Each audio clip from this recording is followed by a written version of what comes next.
مولاي صل وسلم دائما أبدا على حبيبك خير الخلق كلهم مولاي صل وسلم دائما أبدا على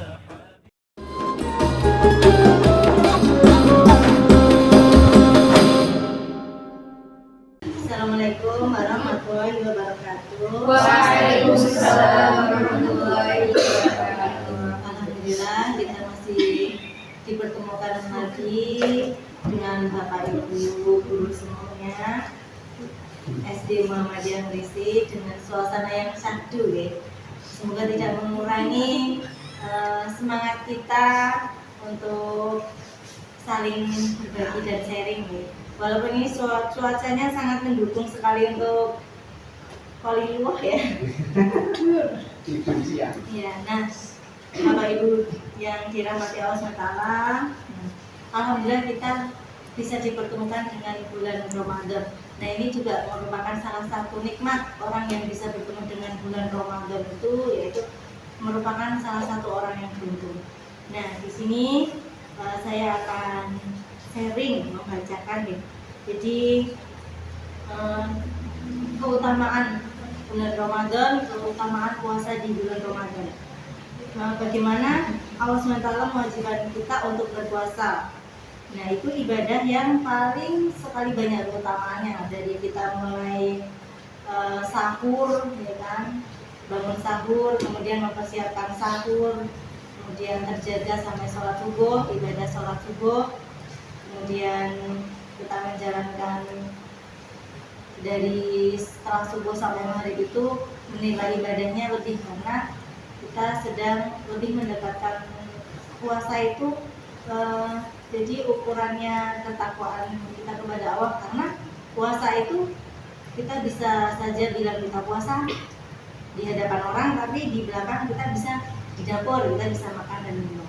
Jadi puasa itu antara kita sama Allah. Jadi kita bisa mengukur kadar ketakwaan kita sendiri, bagaimana kita berpuasa menjaga diri kita, baik itu dari ucapan, perbuatan, perkataan, fisik, hati, itu semua. Nah sebelum membahas itu, saya akan keutamaan-keutamaan lainnya yang saya rangkum. Pertama yaitu puasa Ramadan.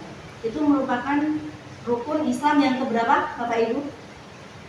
Puasa tiga. Alhamdulillah masih on semua gitu.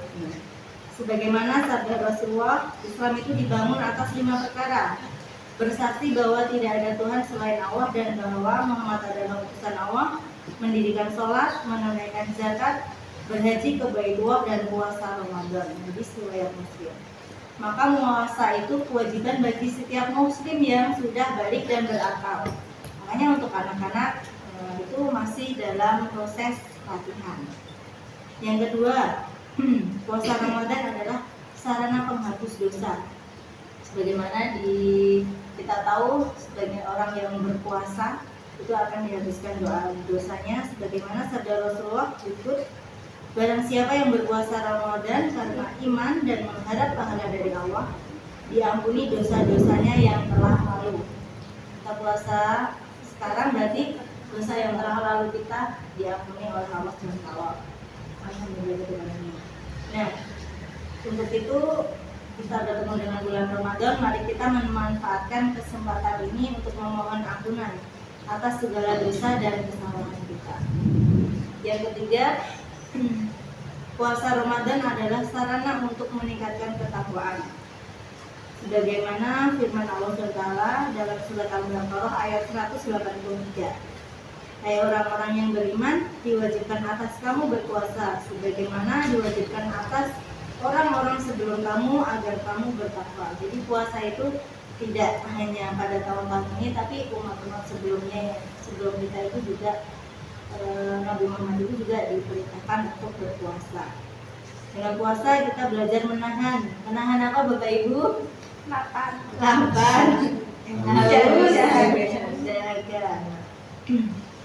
Kita belajar menahan dari segala sesuatu yang membatalkan puasa, baik lahir maupun batin. Jadi tidak hanya lapar dan haus dahaga juga nih, tapi juga yang membatalkan puasa baik lahir maupun batin. Nah, hal ini melatih kita untuk lebih dekat dengan Allah SWT. Yang keempat yaitu puasa Ramadan adalah sarana untuk meraih pahala yang berlipat ganda. Sebagaimana Bapak Ibu tahu juga, umat Nabi Muhammad itu termasuk umat yang umurnya paling pendek, iya atau enggak? Iya. Umurnya yang paling pendek. Nah, jadi bagaimana untuk menandingi pahalanya dari umat-umat Nabi sebelumnya itu bahkan ada yang sampai umurnya hampir 1950. Ada Nabi siapa itu? Bino. Nabi Nuh atau Nabi Yunus? Bino. Nah, itu umurnya sampai 950. Sekarang kita umurnya berapa Bapak Ibu? 21 tahun. 20 tahun. 17 tahun. 15 tahun. Nah, kita itu seberapa persennya? Terus kalau besok di akhir hari kiamat itu kita pahalanya itu dibandingkan dengan umatnya Nabi Nuh itu yang umurnya 950 tahun, yang beriman, yang bertakwa, itu kita pahalanya seberapa banyak. Ini adalah bulan Ramadan, bulan bagaimana dilipat gandakannya pahalanya, pahala berpuasa, ibadah, sedekah, infak, dan yang lainnya. Terutama yang sudah punya suami istri, nah pahalanya berlipat, nah itu juga perlu dimanfaatkan.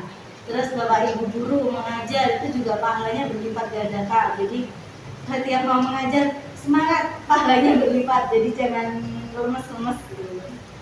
Termasuk saya juga kadang juga lemes, tapi harus ingat. Ya, mungkin ingat kalau pas mengajar lemes, bulan Ramadan ini pahalanya dilipat gandakan. Jadi kalau mengajar semaksimal mungkin tidak lemes gitu. Biar maksimal pahalanya juga dilipat gandakan. Kita mengajar juga itu merupakan bentuk ibadah kita kepada Rasulullah. Tadi yang keberapa Bapak Ibu? Yang keempat itu pahalanya dilipat gandakan. Jadi setiap kebaikan itu dilipat gandakan menjadi 10 hingga 700 kali lipat. Nah, ini sangat banyak sekali. Nah, kemudian saya bacakan di firman Allah SWT, setiap amal anak Adam dilipat gandakan pahalanya. Setiap kebaikan dilipat gandakan menjadi 10 hingga 700 kali lipat. Kecuali puasa, sesungguhnya puasa itu untukku dan akulah yang akan membalasnya. Jadi kebaikan-kebaikan di bulan Ramadan itu dilipat gandakan 10 sampai 700 kali lipat. Kemudian untuk pahala puasa itu untuk Allah langsung, dan yang akan membalas itu Allah langsung. Nah, yang terakhir yaitu yang kelima, puasa Ramadan adalah sarana untuk merasakan nikmatnya berbagi.